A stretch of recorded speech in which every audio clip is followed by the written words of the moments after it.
Ce matin, comme je vous le disais tantôt, c'est un culte spécial. Nous voulons partager avec vous quelques pensées que nous considérons être majeures. Et comme nous sommes à un culte extraordinaire, nous attendons à ce que Dieu fasse des choses extraordinaires. Amen bien. Je veux lire une portion de texte avec vous, mais en fait, c'est surtout une histoire que je veux raconter dans les mots qui sont les miens.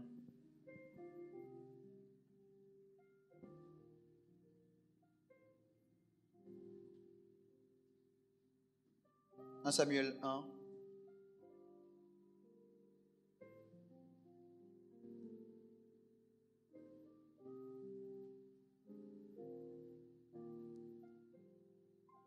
Je veux lire à partir du verset 20.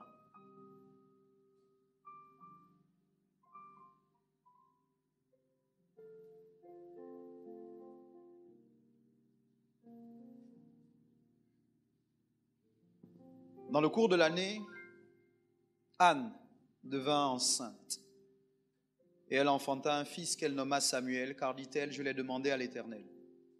Son mari Elkana monta ensuite avec toute sa maison pour offrir à l'Éternel le sacrifice annuel et pour accomplir son vœu. Mais Anne ne monta point et elle dit à son mari, lorsque l'enfant sera sevré, je le mènerai, afin qu'il soit présenté devant l'Éternel et qu'il reste là pour toujours. Elkana, son mari, lui dit, fais ce qui te semblera bon, attends de la voir sevrée. Veuille seulement l'Éternel accomplir sa parole. Et la femme resta et allaita son fils jusqu'à ce qu'elle le sevrât. Quand elle l'eut sevré, elle le fit monter avec elle et prit 3 taureaux, un épha de farine et une outre de vin. Elle le mena dans la maison de l'Éternel à Silo. L'enfant était encore tout jeune.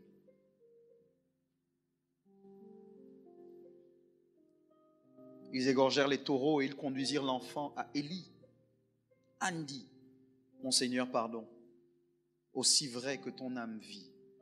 Mon Seigneur, je suis cette femme qui me tenait ici près de toi pour prier l'Éternel. C'était pour cet enfant que je priais. Et l'Éternel a exaucé la prière que je lui adressais. Aussi, je veux le prêter à l'Éternel. Il sera toute sa vie prêté à l'Éternel. Et ils se prosternèrent là, devant l'Éternel. Que quelqu'un dise Amen. Ce matin, je vais vous parler des prémices courtement. Mais en réalité, je suis conscient que beaucoup d'entre vous, vous ne comprenez pas totalement la portée des choses dont nous parlons parfois dans le contexte de la maison de Dieu. Alors laissez-moi vous raconter une histoire. Un couple une famille composée d'un homme et de 2 femmes vivaient ensemble. Le mari s'appelait Elkana, la femme s'appelait Anne, l'autre femme s'appelait Pénina. Comme dans certains mariages polygamiques, comme dans tout environnement où il y a plusieurs femmes, il va y avoir de la compétition. Un homme, 2 femmes. L'une d'entre elles, qui était la moins aimée, était la plus féconde. Elle enfantait régulièrement. L'autre, qui était celle que le mari préférait, était stérile. Et à un moment de leur vie maritale, la femme s'est épuisée. Régulièrement d'entendre sa rivale lui dire « Tu ne sers à rien. Tu ne fais pas d'enfant. Peut-être tu es la plus aimée, mais tu es la moins productive. » Et là, Anne s'est tournée vers celui qui était porteur de la semence et lui a dit, donne-moi un enfant, sinon je meurs.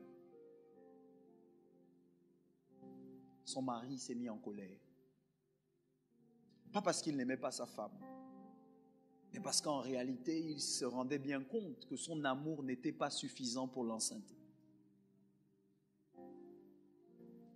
Et là, la Bible dit, quelqu'un va dire, suis-je Dieu pour ouvrir les entrailles d'une femme? ce discours va certainement emmener Anne à réaliser que si son mari ne pouvait pas l'enceinte, quoique étant détenteur de la semence, elle s'était adressée à la mauvaise personne. Anne avait l'habitude d'aller à l'église, dans le temple juif, éduquée selon les us et coutumes de son peuple. Régulièrement, Anne allait au temple et offrait des sacrifices, des offrandes. D'ailleurs, son mari était habitué à ça. Un jour, alors que ce n'était pas le jour de l'offrande, Anne est allée au temple. Son mari va lui dire, mais où vas-tu? Ce n'est pas le moment. Anne va dire, pas grave, il faut que j'aille à l'église, il faut que j'aille au temple. Anne arrive au temple très tôt le matin, tellement tôt que lorsque Élie la voit en train de bouger les lèvres, elle avait un comportement qui ressemblait à une femme ivre. Vous savez, pour nous qui sommes habitués à côtoyer le peuple de Dieu, nous voyons plusieurs choses dans nos bureaux, à l'église. Élie, quand il voit Anne dans la position qu'elle a, aucun son ne sort de sa bouche, mais elle bouge des lèvres. Élie automatiquement émet un jugement en disant, cette femme est bourrée. Elle est saoule, elle est ivre. Et Élie, à cause de sa perception, va faire quelque chose que peu d'entre vous toléreraient. Élie va parler à Anne et va lui dire, quel genre de femme es-tu? Il connaissait Anne, il connaissait Elkana, il connaissait Pénina. Il va dire, comment ça se fait que très tôt le matin, tu sois ivre? Qu'est-ce qui ne va pas? Anne, les larmes aux yeux, certainement le cœur meurtri, va regarder à Élie, sacrificateur et prophète. Elle va lui dire, non, mon Seigneur, ce que tu vois là, ce n'est pas l'ivresse, c'est le chagrin. Est-ce que ça vous est arrivé de vivre des situations dans votre vie où vous avez demandé de l'aide aux hommes? Tu cherches le travail, tu déposes un dossier. Personne ne répond, un oncle. Parfois tu viens à l'église et tu t'attends à ce que le pasteur fasse quelque chose et le pasteur parfois ne peut rien faire. Il ne peut pas te donner littéralement ce que tu cherches. Anne était dans cette situation. Pour toi, c'est peut-être un visa. C'est peut-être quelqu'un qui va payer tes études. C'est peut-être le fait de déménager. C'est peut-être le fait de pouvoir avoir ton mariage et te payer totalement. C'est peut-être une nouvelle voiture parce que tu es à pied.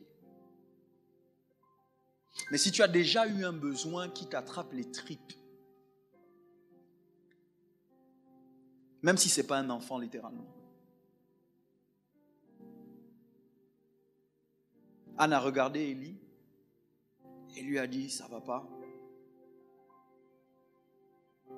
Élie va dire, va en paix. Tu es exaucé. La Bible dit que Anne va repartir chez elle en changeant de visage.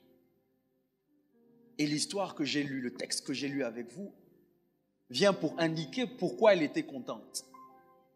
Parce que Anne va mettre au monde un enfant. Avant que j'arrive là, laissez-moi vous dire ce qu'elle a dit, parce que elle a prié. Élie n'a pas entendu sa prière. Sauf que l'écrivain nous dit ce que Anne a dit. Voici ce que Anne va dire. Anne va dire à Dieu, si tu me donnes un enfant, je te le donnerai. Est-ce qu'il y a des femmes dans la salle? Imaginez que vous êtes stérile, vous soyez stérile. Aucune possibilité d'enfanter. Et puis vous dites à Dieu, Seigneur, si tu me donnes un enfant, je te le donnerai. Est-ce qu'il y a des femmes qui pourraient faire ce genre de prière? Levez vos mains. D'accord. Des hommes qui pourraient faire ce genre de prière? Levez vos mains. Je veux être sûr. D'accord. Qui pense que ce genre de prière, Dieu est capable de les exaucer? Tu as des doutes? D'accord. Vous savez ce qui est merveilleux? C'est que ce genre de prière, ça s'appelle un vœu. Tu n'as pas encore, mais tu dis à Dieu, ce que tu vas me donner, je vais te le donner. Si tu me donnes, voici ce que je ferai. Vous savez, ça s'appelle un vœu. Mais le problème avec le vœu, c'est pas tellement le vœu, c'est ce qu'elle a dit dans le vœu. Et surtout qu'elle va accomplir son vœu. Le vœu en essence, c'était quoi? Seigneur, si tu me donnes un enfant, ce sera mon unique. Mais je suis capable de te redonner mon unique. Parce que je sais que ça me vient de toi. Pour raccourcir l'histoire, je veux vous expliquer. Anne va accomplir son vœu. Et Anne va donner à Dieu Samuel. Écoutez-moi bien, je ne serai pas long. Anne, quand elle donne Samuel, Samuel est son unique garçon. Romains 11, le verset 16 dit que si les prémices sont saintes, le reste l'est aussi. Si les racines sont saintes, les branches le sont aussi. Qu'est-ce que c'est les prémices? Les prémices, c'est quand tu n'as... Les prémices, c'est le début d'une série. C'est le premier né. Le premier salaire du mois, de l'année, c'est les prémices. Ta première voiture, si tu crois que tu vas en avoir d'autres, ce sont les prémices. Ta première maison, ce sont les prémices. Les prémices ne sont pas juste financières, ça veut dire c'est au-delà de l'argent. Les prémices, c'est dire à Dieu, je te donne ce que tu me donnes en premier. Et je te donne le premier d'une série que tu me donnes. Tu cherches un travail. Si Anne était à ta place, Anne ferait cette prière. Seigneur, si tu me donnes un travail, mon premier salaire, je te le donnerai.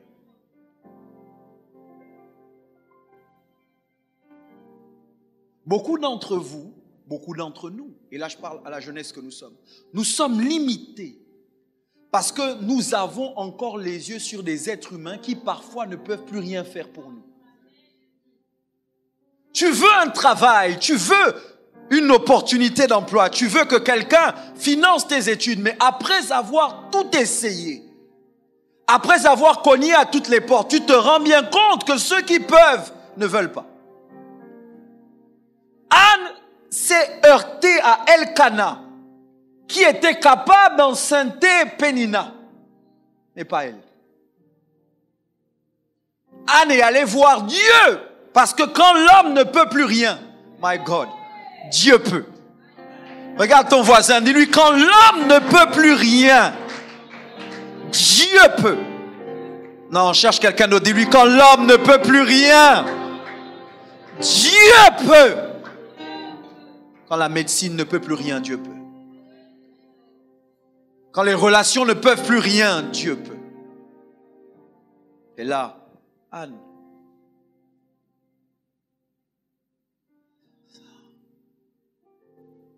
prémices. Quel est le pouvoir des prémices? Quelle est la force des prémices?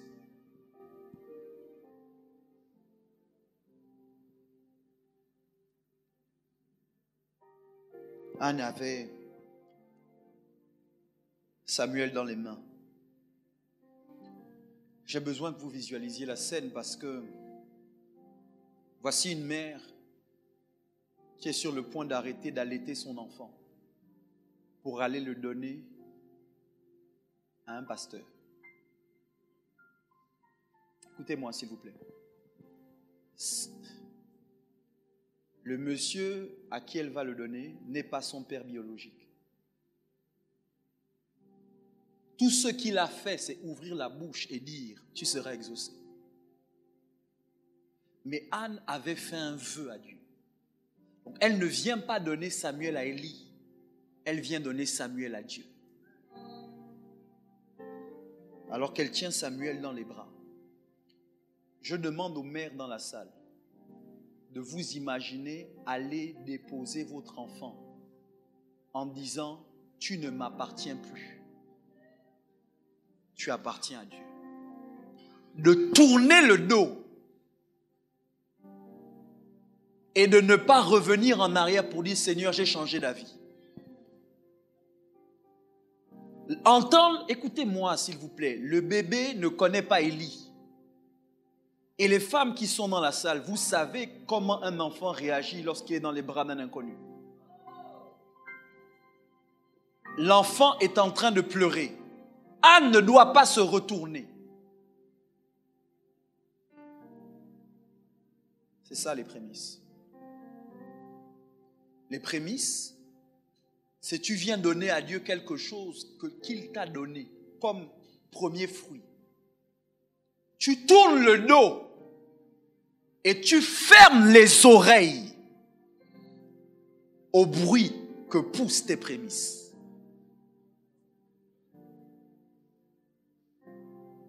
L'année dernière, j'ai payé mes prémices. La première fois. Je suis chrétien depuis 97. Je paye ma dîme depuis 98. L'année dernière, pour la première fois, je devais payer mes prémices parce que j'étais étranger à la révélation. Quand finalement, on me l'a exposé, mon père m'en a parlé au travers des invités qu'il a fait venir. Et que c'était à Élite, la conférence Élite en 2018. Quand j'ai entendu ça, je savais ce que ça faisait de donner à Dieu les premiers 10% de tous ses revenus. Comme je dis, c'est la dîme. Je paye la dîme depuis 98. Mais les prémices, pour la première fois l'année dernière, j'ai pris tous mes revenus, tout mon salaire et tous mes revenus. Quand on dit salaire, c'est que tu travailles et on te paye à la fin du mois. Les revenus, c'est que tu n'as pas forcément un travail, mais tu as des entrées. Tu as de l'argent qui te vient de manière fixe. Ça peut être un business, un taxi que tu as mis en circulation, des loyers que tu reçois. J'ai rassemblé toutes les entrées que j'avais. Et pendant que j'avais l'argent dans les mains, l'argent a commencé à parler. Un peu comme certainement Samuel a parlé à Anne. L'argent m'a dit, tu me donnes à Dieu, comment tu payes ton loyer? Tu me donnes à Dieu, comment tu prends soin de ta famille?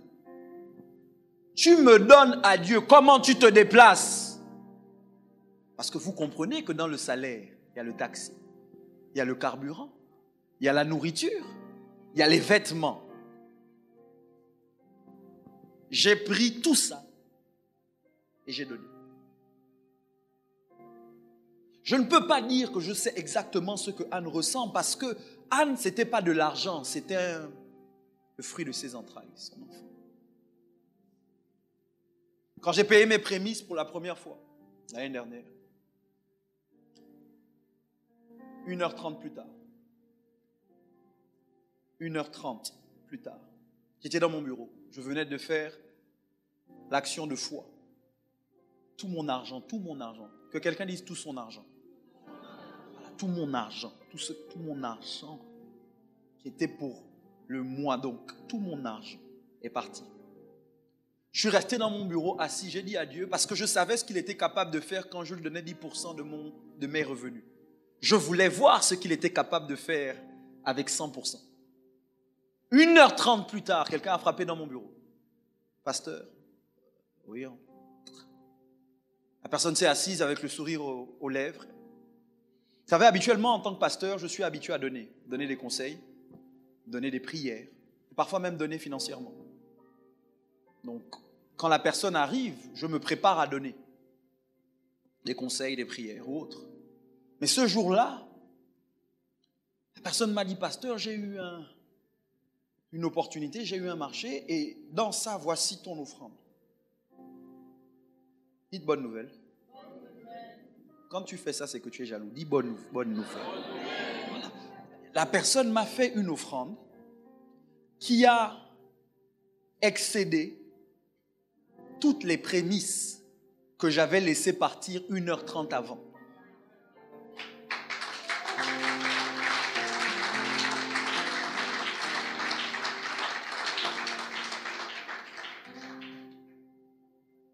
J'ai envie que Dieu parle encore comme ça à des gens. Quelqu'un vient et te dit, Dieu m'a parlé ou Dieu a mis à mon cœur de te donner. Ça, c'est les finances. Ma première voiture, neuve. Parce que j'ai eu d'autres voitures avant qu'on m'a donné, mais ma première voiture neuve. Première voiture neuve à mon nom. Je suis allé chez le concessionnaire. On m'appelle, quelqu'un me dit, ah vraiment pasteur, Dieu m'a mis à cœur. En fait, on ne me dit même pas Dieu m'a mis à cœur, on me dit accompagne-moi. Je me disais que j'allais prier pour la voiture de quelqu'un. Donc elle me demande, la personne me demande de l'accompagner chez le concessionnaire. Je vais chez le concessionnaire avec elle et donc là on soulève la bâche. La voiture est sous la bâche, vous imaginez. Et là on me dit, vous avez la voiture, donc je me dis ok, certainement je vais prier pour la voiture de la personne. Et la personne me dit non pasteur, c'est ta voiture. Donc, elle me sort les papiers sont à mon nom. Quand tu ouvres la voiture, tu t'assois. Vous savez l'odeur du neuf. Quand tu allumes, quand tu mets l'interrupteur, quand tu fais vroom, le moteur neuf là, le vroom. Et puis 0 km au compteur. Et puis nouvelle voiture, Dieu m'a béni. My God, j'ai un témoignage que Dieu est vivant. Donc je monte dans la voiture, c'est moi qui fais sortir la voiture de chez le concessionnaire. Je suis au volant, j'arrive. Et on dit, hey! Et puis un jour, pendant que je prie, j'étais dans ma retraite de 3 jours, je priais, cherchais la face de Dieu pour vous, pour moi, pour nous. Et puis à l'intérieur de ma retraite, j'entends Dieu me parler. La voix de l'esprit parle à mon esprit. Et là, de nulle part, il me dit, donne ta voiture. Il ne m'a pas dit de te donner à toi, mais il m'a dit, donne ta voiture. Et là, pendant un moment, je réfléchissais, parce que je me dis, est-ce que c'est le diable? Est-ce que c'est la chair? Est-ce que c'est Dieu? Et j'ai prié. Et finalement, parce que c'était Dieu, je me suis souscrit, je me suis soumis. Et j'ai donné. Quelque temps plus tard, je prêchais. Et alors que j'étais en province et que je prêchais, une femme est venue après le culte et m'a dit, pasteur, j'ai été béni par votre message. Dieu m'a mis à cœur de vous donner ma maison. Attendez. La maison est finie, construite et a déjà des locataires. Quand je vous dis maison, je ne vous dis pas un appart. Je vous dis une maison avec terrain. Donc il y a la possibilité même d'agrandir, de construire autre chose. C'est maison. Plusieurs chambres, salle à manger, toilette visiteur, maison. Alors, clé en main, on allait faire les papiers. Notre première maison. C'est-à-dire que je suis propriétaire, j'étais propriétaire. Titre foncier, tout à mon, tout. Et puis, on est en plein culte. Et là, pendant le culte, l'homme de Dieu qui parle indique qu'il faut faire un sacrifice qu'on n'a jamais fait, une alliance. Il me parle de tisser une alliance avec mon père, avec notre évêque, notre père. Et là, pendant que je suis là et je me dis, qu'est-ce que je peux donner à Dieu que je ne lui ai pas déjà donné? L'argent, il peut prendre. Je n'avais pas d'argent à ce moment-là, mais il me dit, je donne. La voiture, j'ai donné. Puis là, il est ta maison, ma première maison, notre première maison. J'ai appelé mon épouse, en plein culte, j'ai appelé mon épouse et je lui ai dit, Dieu vient de me parler, la maison que tu n'as pas encore vue, mais qu'on a, je vais la donner. Elle me dit, oui, Dieu m'a mis ça à cœur aussi. On s'est mis d'accord, je suis monté, j'ai dit, je donne la maison. Vous savez la bonne nouvelle, c'est que si j'ai donné à Dieu ma première voiture, c'est qu'il va y avoir d'autres voitures. Attendez. Si j'ai donné à Dieu ma première maison, c'est que j'en ai fait des prémices. Et la Bible dit que si les prémices sont saintes, my God, vous allez aimer, la masse, my God, mon évêque, la masse. Je lisais le texte et je lisais le reste. Sauf que le texte ne dit pas le reste. Le texte dit la masse. Ça veut dire que ce que tu donnes n'est en rien comparable à ce qui vient. Ce qui vient, c'est la masse. Ce qui vient, c'est le poids. Ce qui vient va faire pâlir d'envie ce que tu as donné. Anne a donné Samuel. Anne a eu plus tard 6 enfants. Dites 6. Tu donnes 1, tu as 6. Le 6, c'est la masse. Le 6, c'est le poids. Et juste parce que je veux que vous compreniez que vous ne pouvez pas être chrétien, dire que vous croyez en l'évangile et ne pas croire aux prémices. Je veux vous rappeler que Christ est notre prémisse. Que si Christ n'est pas les prémices, nous ne sommes pas sauvés. Jésus est le premier né d'entre les morts. C'est parce que Jésus est mort et ressuscité que tu ressusciteras aussi. C'est parce que Jésus est mort et ressuscité que toi tu peux dire je ne connaîtrai pas la seconde mort. Qu'est-ce que tu dis, pasteur? Je dis les prémices donnent une indication de ce qui arrive. Quand tu donnes à Dieu les prémices, c'est que tu te positionnes pour que Dieu te donne la masse. Quand tu donnes à Dieu les prémices, c'est que tu te positionnes pour que Dieu te dépasse. Beaucoup de gens, ne comprenant pas les enjeux, passent à côté de l'opportunité de mettre Dieu au défi. J'ai aimé ce que la sœur Magali a dit. Elle a dit parfois il faut tester Dieu. Et j'entends ce texte, Dieu dit mettez-moi de la sorte à l'épreuve. J'ai l'impression que le seul endroit où Dieu est d'accord qu'on l'éprouve, c'est l'argent. Quand Dieu dit teste-moi, vous savez, quand je dis argent, ne voyez pas juste les billets, mais tout ce, quand tu donnes à Dieu, Dieu est d'accord que tu l'éprouves. Je suis debout devant vous parce que je suis l'aîné de ma famille, mais en réalité non, je suis debout devant vous parce que je suis les prémices de ma famille. Mon père et ma mère, sans mon consentement, alors que j'étais jeune, ont décidé de me donner à Dieu. Mais en me donnant à Dieu, ils avaient à l'esprit mes frères et mes sœurs. Ce que je suis, c'est le fruit des prémices.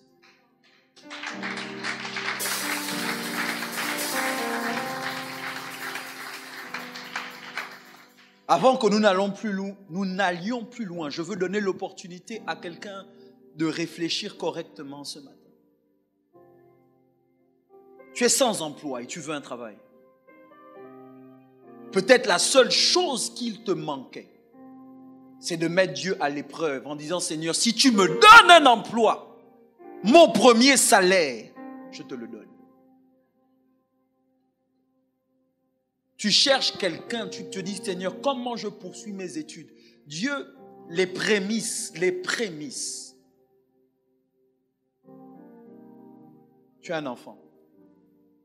Et puis là, médicalement, on te dit, tu ne peux plus en avoir. Ah, cet enfant, tu dis, Seigneur, je te le donne. En le donnant à Dieu, tu fais de cet enfant. Et c'est sans son consentement. Quand Anne a donné Samuel, Samuel n'avait rien à dire. Ne laisse pas les prémices te faire croire que c'est elle qui décide.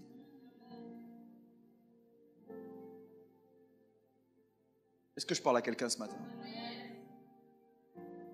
Est-ce que je parle à un jeune ce matin?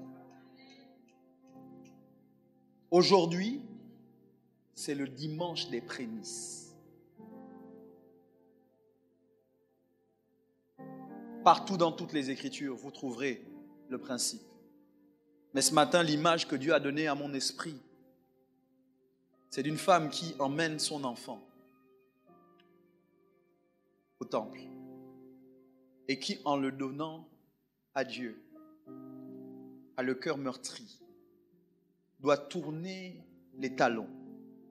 Elle l'a allaité et elle l'a sevré. Et l'instant de vérité est arrivé. Il y a des gens dans cette salle, vous avez fait des vœux à Dieu, mais vous ne les avez pas tenus.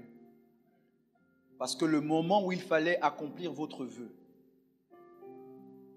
la voix du vœu, la voix de la chose que vous avez demandée a été plus forte que la voix de Dieu.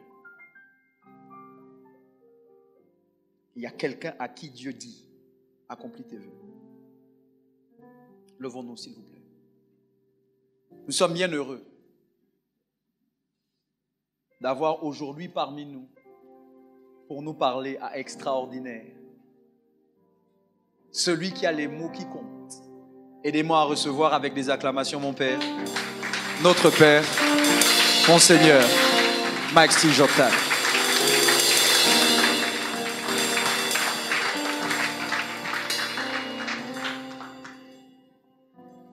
Je suis d'accord que vous acclamiez bien ce matin.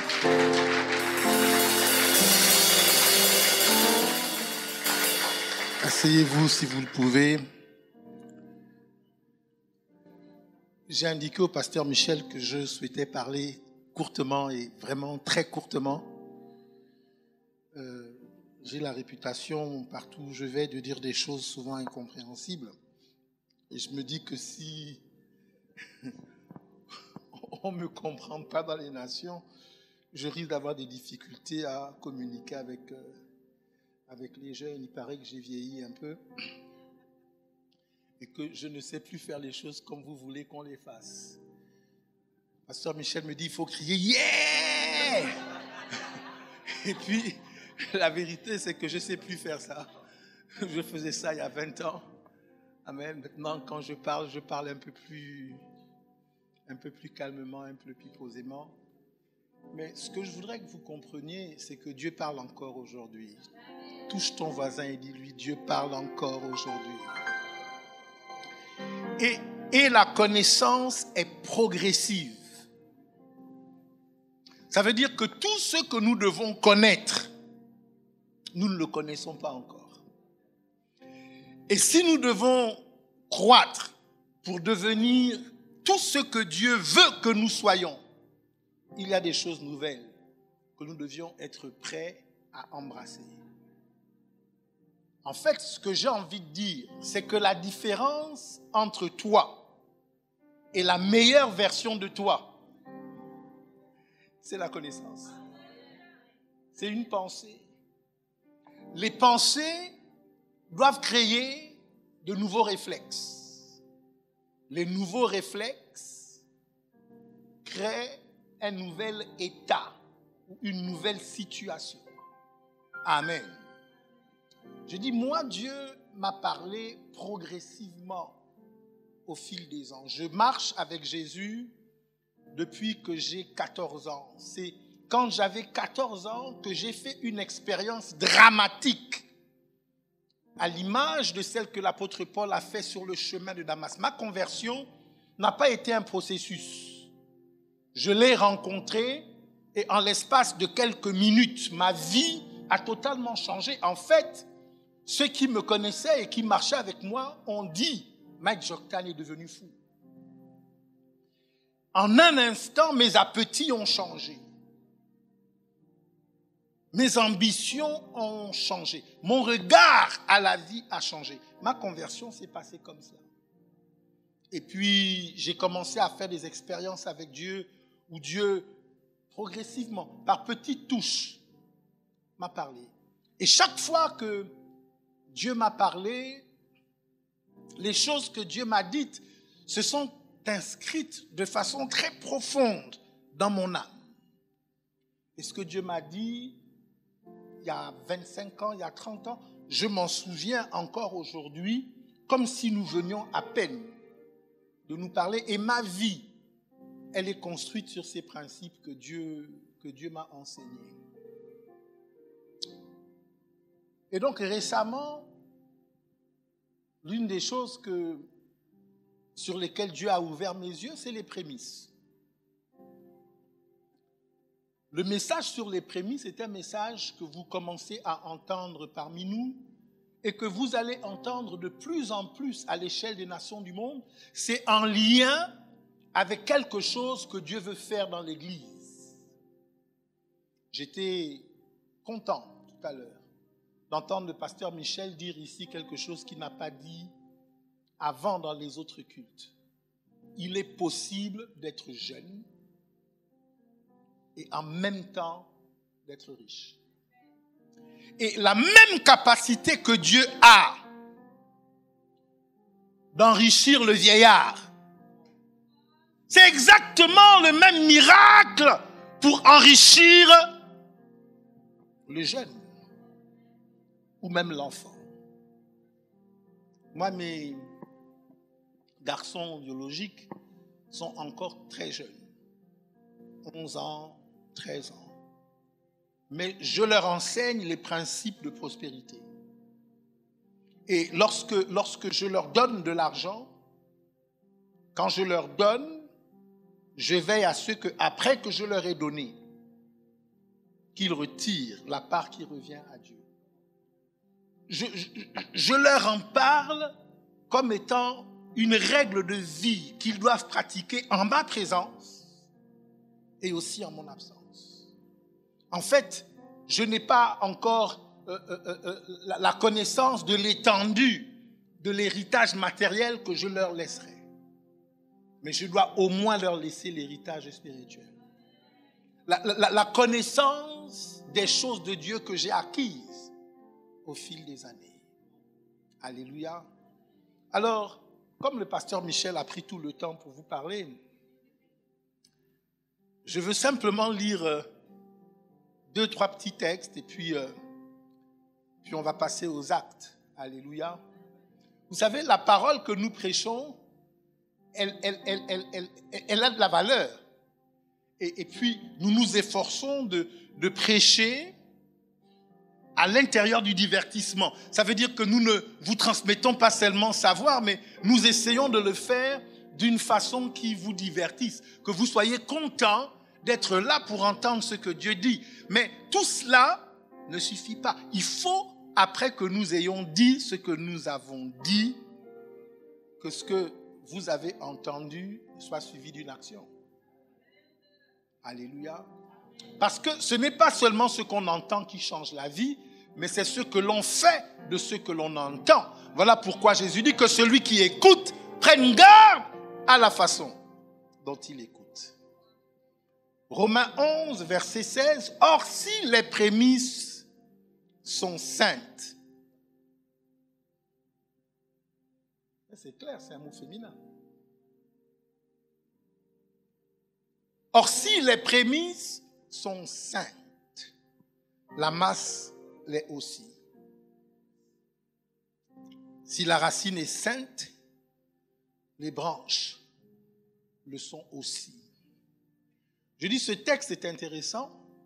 Déjà, j'ai découvert que le mot prémisse, c'est un mot qui n'existe pas au singulier.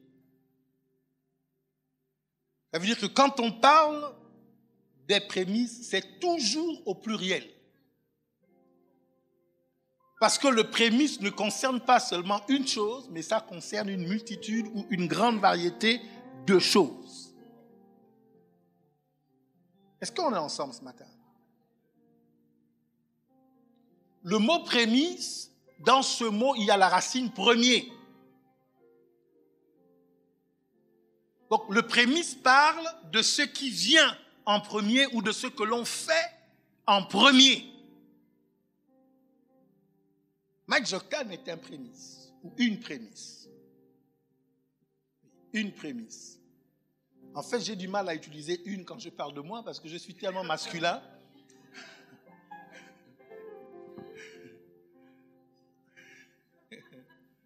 Oui. Mike Joktan, ce sont des prémices. Oh Dieu. En fait, les prémices, c'est ce qui vient en premier. Jésus, considéré comme le premier né de Dieu. En cela, il est des prémices. Et Dieu a dû sacrifier les prémices, a dû sacrifier Jésus pour sanctifier le reste. Donc chacun d'entre nous, notre sainteté à nous tous vient du fait que Christ lui-même d'abord est saint. Quand les prémices sont saints, le reste le devient aussi. En fait, ce que je vous dis est peut-être théorique, vous ne comprenez pas bien. Lorsque vous apportez à Dieu vos prémices, le fait que vos prémices sont cachées en Dieu Et tous vos revenus de l'année le sont aussi. Le dévoreur ne peut pas mettre la main sur ce qui vous appartient. Parce que si Dieu veille sur les prémices que vous lui avez confiées, il devra veiller aussi sur le reste. Je sais que la difficulté là, c'est l'incrédulité et la confiance en Dieu. C'est à ce niveau-là que beaucoup de gens sont bloqués. Bon, la réponse, c'est faites comme Magali. Mettez-le de la sorte à l'épreuve. Quelqu'un dira, mais évêque, moi ce que je voudrais savoir, c'est si j'apporte mes prémices. Après, je fais comment? Après, tu fais exactement comme les autres qui ont apporté leurs prémices ont fait jusqu'à présent. Alléluia. Ce que je suis en train de dire, c'est qu'il est impossible de faire confiance à Dieu et d'être abandonné. Ce n'est pas possible. En tout cas, pas le Dieu du ciel et de la terre. Pas le Dieu avec lequel je suis en relation. Pas celui que je connais.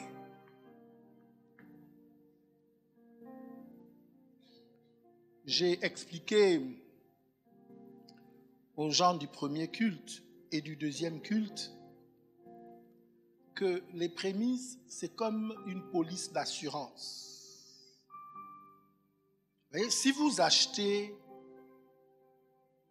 une voiture qui a de la valeur, il y a des voitures ici à Libreville, elles coûtent 70 millions de francs CFA chez le concessionnaire. Quand vous finissez d'acheter la voiture, le concessionnaire vous dit que pour le type de voiture que vous venez d'acheter, nous vous recommandons une assurance tout risque. Parce que votre voiture coûte tellement cher que si quelque chose se passe, il faut qu'elle soit correctement assurée.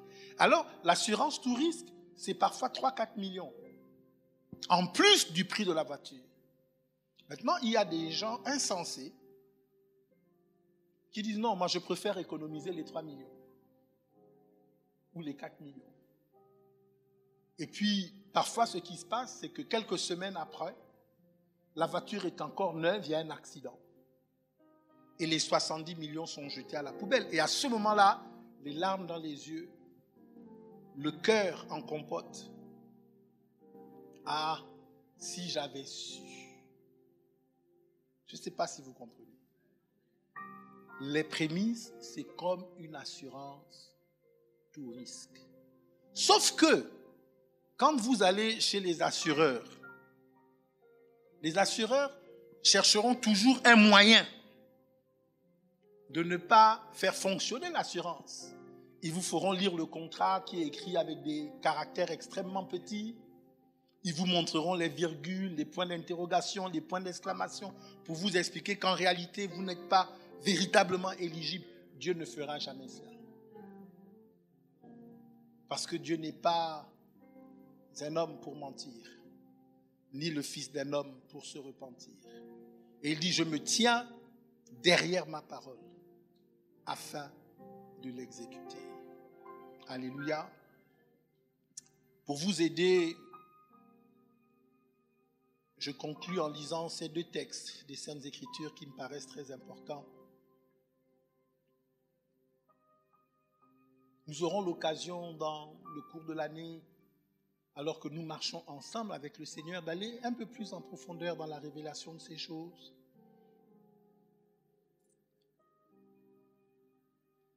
Mais déjà, maintenant, je veux que nous lisions ces textes.